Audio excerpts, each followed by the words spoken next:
All right, we are at 32 Burnap Street in Fitchburg, Massachusetts. In order to really get good deals in this market, you gotta be willing to solve problems. That's exactly what we did here. So we have about 2 weeks to go left in the rehab, so figured I'd bring you guys along, and we're gonna break down exactly what it takes to do a real estate deal in 2026, how we got the deal, how we funded the deal, how we structured it, how we solved the seller's problem, and in the end, how hopefully we're gonna make a little bit of money on this deal.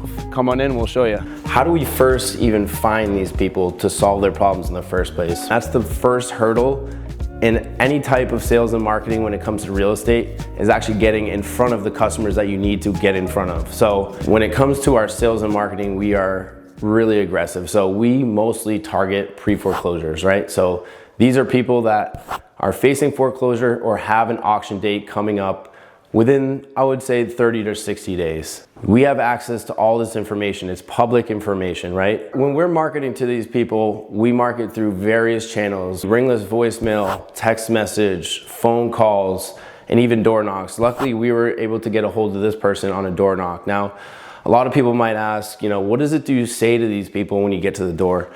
And honestly, we really take a very empathetic approach. We do really care about their situation. So when we approach the door, it's really as simple as, hey, we noticed that the lender was giving you a hard time.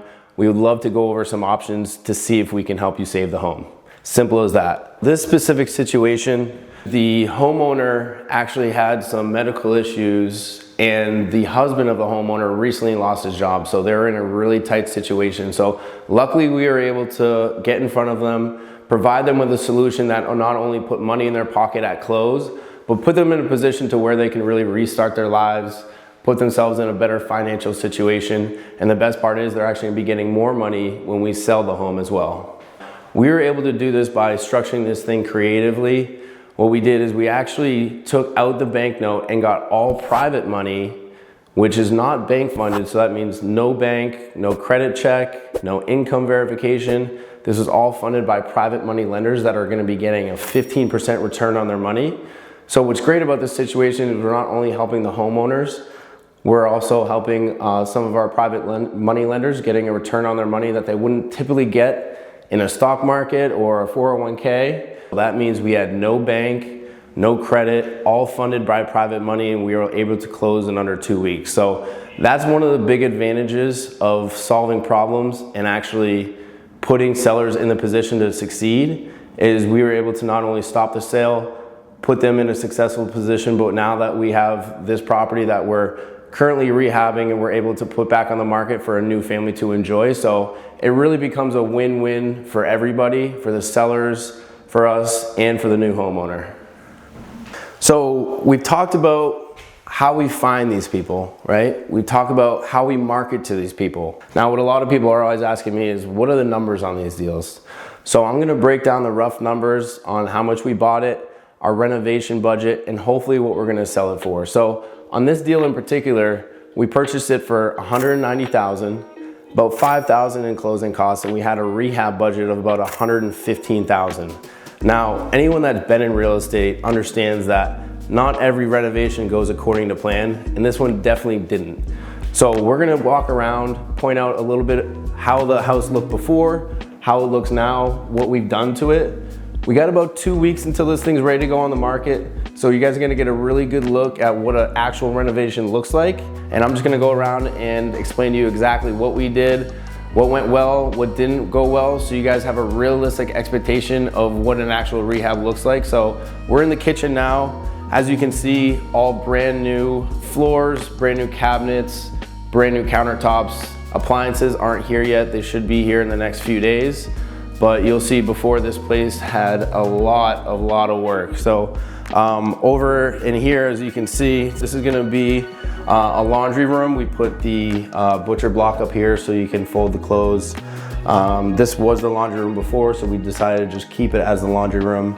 And over here, we have the bathroom behind us. Now, the bathroom was pretty straightforward. Really all we did in there was new vanity, toilet, floors, and a new tub surround. As you guys can see, previously it did need a lot of work, but luckily we were able to get in here and really clean it up. Again, we still have a few weeks to go, but it's coming along great. We had an old door, we had to replace the slider. Sliders are not cheap, so that's something you gotta be really aware of if you have a slider or opening doors that you wanna change. Just make sure that you're budgeting, because I think this slider alone was probably about $3 grand. So definitely not cheap, but it makes a big difference, brings in a lot more light, and makes it a lot more accessible for people to get outside. Downstairs, we pretty much kept everything the same.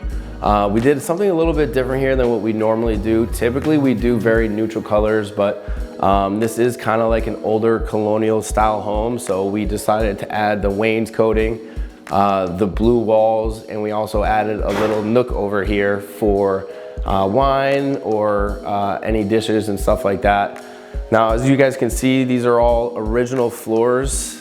The floors before, as you know, are pretty disgusting, so we are able to sand them down. We still have to put the epoxy down, but it is a big improvement on what it was before. As you know, in New England, houses are extremely old, right? I believe this house was built sometime in the early 1900s, late 1800s. What comes with that is a lot of sagging and a lot of warping in the floors. So behind me, as you can see, we had to install lolly columns. Now, lolly columns are things that we use to essentially flatten out the floor.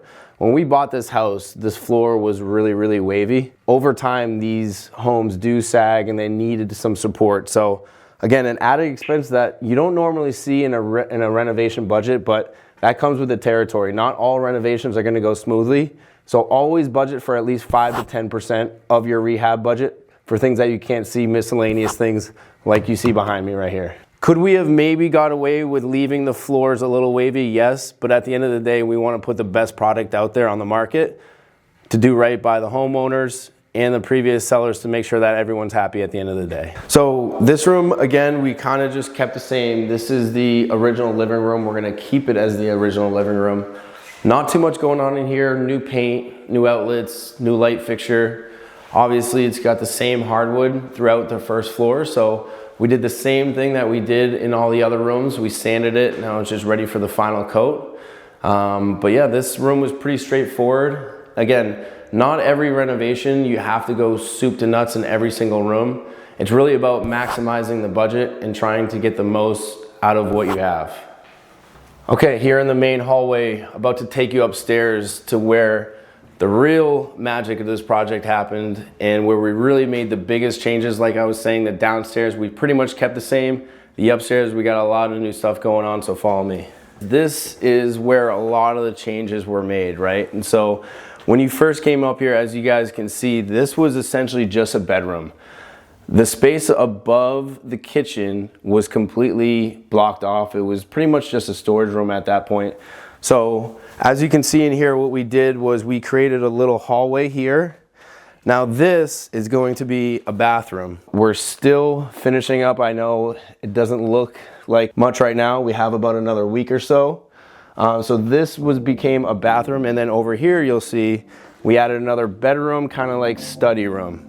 This gave us a lot of the headaches, and what a lot of people don't realize is when you're doing a heavy renovation, there's this thing in Massachusetts called Mass Save. And so Mass Save, when they came out, we added this room. We had to add a lot of different insulation and a lot of different permits and codes that we had to abide by, which really kind of delayed the project. But I think in the end, it's gonna bring a lot of value to the home by adding square footage and also adding a bath on the second floor, which a lot of people like. One other unforeseen thing that we didn't anticipate, since we added the bathroom, since we added the bedroom, what was made aware to us from Mass Save is that now we have to upgrade the electrical panel from 100 amp to a 200 amp, and we also have to move the exterior meter because the line from the house to the electrical pole is frayed, which is not covered by the utility company.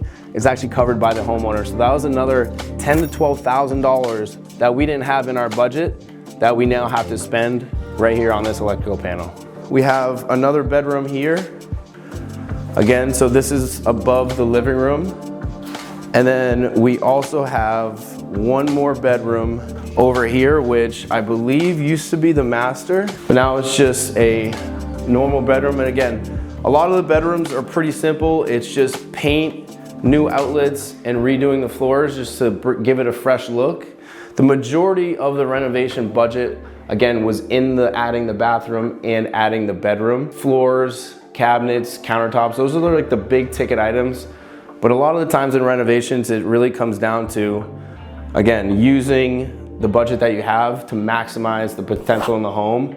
And that's why, from a cost perspective, it made sense for us to add the bathroom and add that second bedroom.